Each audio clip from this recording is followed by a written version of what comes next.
Hey everybody, I'm here at Mission Tech. It is a demo event sponsored by TDI. It's an opportunity for divers to try out different technology and techniques of the tech world and well, see what they think. My mission on this visit was pretty much one thing, and that is I wanted to try out rebreathers. I'd never been underwater with a rebreather before, and I wanted to see what that was like. The first rebreather I tried was the SF2, and here's a little interview that I did with Blair Mott, and then I'll come back and tell you my thoughts. I represent Scuba Force Canada. I'm the distributor for Scuba Force Canada. All right, and today we're here talking about the SF2 Rebreather. SF2 Rebreather. Yeah. So if I'm in the market for a rebreather, why yours over the competitors? Well, this rebreather we've seen in, we have a couple of different configurations for it. Our rebreather is very light. It breathes very well when you're in trim. It's very easy to get in the water on and get it into trim very quickly. Most people have found within the first dive or so, they find themselves being able to breathe very well in trim and go from there. All right. One of the things that you pointed out to me is that your rebreathers, every breath you breathe in is warmer. Yep. And when I was out diving it, I absolutely noticed that. Yeah. So the one thing about our rebreather is that there's only one counter lung. So the flow of the air goes through the loop, down here, into your counter lung, up through the scrubber. The scrubber, the action is the reaction of the scrubbing out the carbon dioxide creates warmth and moisture.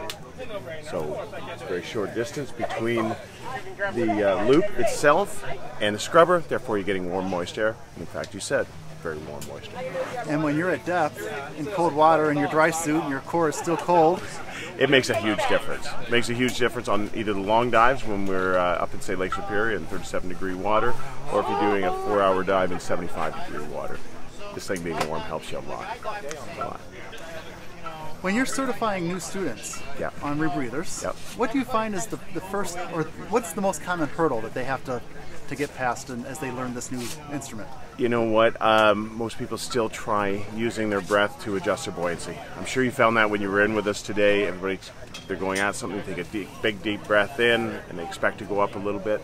But when you have this thing figured out, you'll find that your lung volume is pretty close to the lung volume of the counter lung. You don't go anywhere, you know. So that's the thing that people have the biggest challenge with. You see people banging, kind of bounce along the bottom until they get that idea in their head. You're having to use either your dry suit or the wing itself for buoyancy, even minor adjustments. What am I missing? You're not missing anything. It's a great rebreather. We're really happy with it, and we've had a lot of interest in it today, so we've had a great time. Thank you very much for trying it out yourself. All right. If people are interested in learning more about this, who can they call? We are on Scuba Force Canada, and you also see Scuba Force USA, and Google us, whatever, and we're out there. James Draker in Florida represents us. We've got a couple of great instructors down in Florida, and we're up in Canada, so if you're close to Canada, you can get a hold of me, Blair Mott. Thank you. All right. Thanks so much. I appreciate it. Thank you very much. You know, regrettably, I was not allowed to take a camera with me underwater, and this was just being safe. When you're doing new things, you need to focus on new things. And it wasn't a good idea for me to come down and shoot video so that you can't see what I looked like underwater.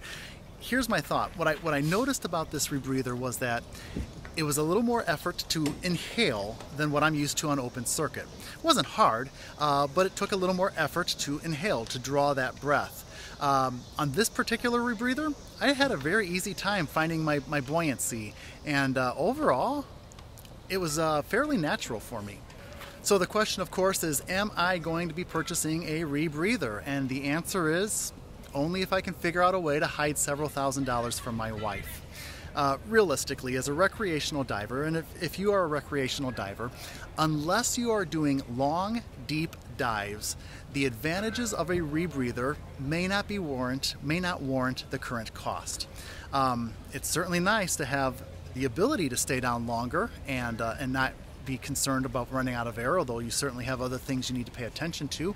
But at the price point, it's kind of tough to swallow unless you are the diver that is looking to do long, deep dives. If that's the case, Blair told me that he actually did the math. He figured it all out, and the rebreather basically paid for itself after 60 dives.